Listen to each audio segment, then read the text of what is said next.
Milord,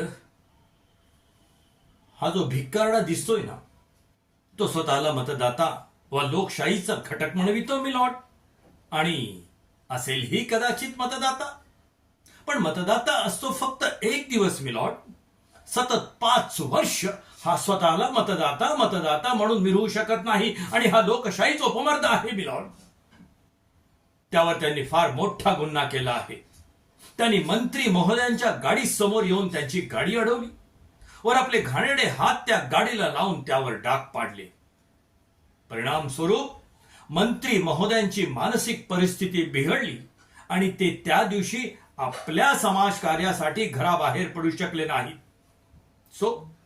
मंत्री महोदयांना सामाजिक कार्यापासून वंचित ठेवण्याचा फार मोठा गुन्हा केला आहे. याला जास्तीत जास्त शिक्षा व्हावी. That's all milord.